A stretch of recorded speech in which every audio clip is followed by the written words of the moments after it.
So, Nintendo just released a recent report stating that Pokemon Scarlet and Violet has sold 8.3 million units in Japan, beating that of which Pokemon Red and Green sold, making it the best-selling Pokemon game of all time. And this should come to of no surprise to anyone considering how much Japan loves Pokemon compared to other regions. But looking at the response people in NA have, you're more than likely going to see a completely different reaction, with comments ranging from enjoying the game to downright being flabbergasted that it even sold well. So why is it that NA's view on Scarlet and Violet is more negative of that of Japan's view? It's your boy Zaya, and today we're gonna discuss why NA dislikes Pokemon Scarlet and Violet so much.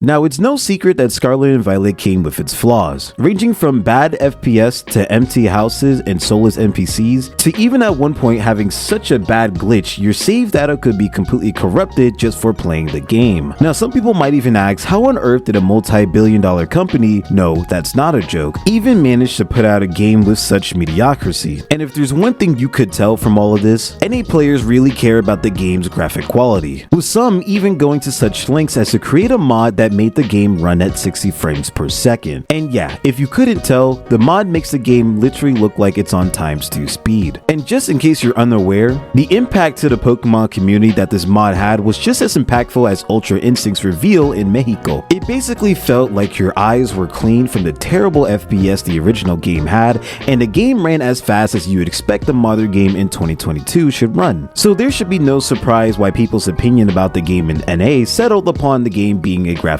mess. And I know what you might be wondering, how could a bad FPS cause such a negative review of the game? Which is where I'm going to transition to my next point, being more of a personal opinion on why I think the Nintendo Switch itself is the reason why the vision of Scarlet and Violet suffered and gained mixed reviews.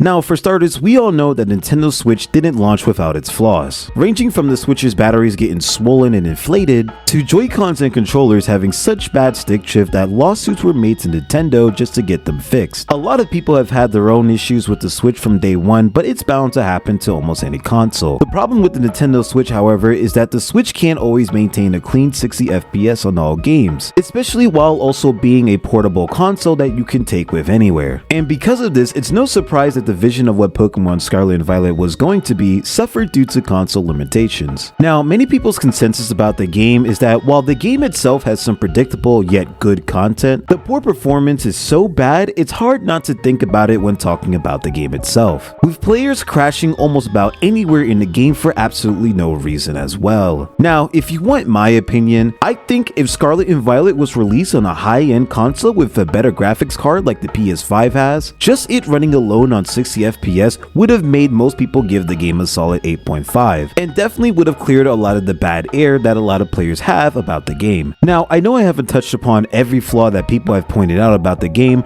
but I want to say that I believe Scarlet and Violet could genuinely be as peak as Pokemon was when we grew up if the Nintendo Switch itself could properly run the game. I can't tell you how many times I wish I could genuinely walk into an area of Pokemon without thinking about how choppy the FPS was, or even thinking of how I just glitched out of the map. But I truly believe that Game Freak really tried their hardest to make this open world version of Pokemon truly great, but the Nintendo Switch itself just couldn't handle everything they wanted in the game, which is why I believe NA has such a love-hate relationship with the game. Scarlet and Violet were on track to truly be peak Pokemon, and the vision for making it great was already in the game upon release. However, the execution and the performance issues made a lot of people not be able to fully see what Game Freak was truly cooking, and instead made a lot of people only remember the terrible FPS. Now, I believe personally that the next Nintendo Switch might just be the cure that Pokemon Scarlet and Violet needed. A console that is able to capture and execute the vision Game Freak had of making an open world Pokemon game where you get to choose how you progress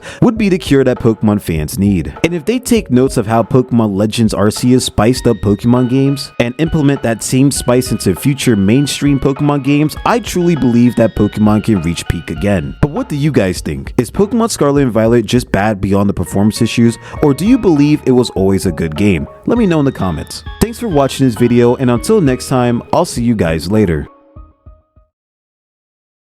Yo, just want to say thank you guys so much for watching this video all the way to the end. Let me know if you guys like this type of content, as I'll be experimenting with different styles of content on games that I like Pokemon, and I might even dive more into the style of content and upload it more so on my second channel, which you can find here. Anyways, thank you guys so much for watching again. Make sure to come through to our Discord right here and follow me over on Twitch, where you can talk to me live and nerd out about games. Until next time, I'll see you guys later. Adios.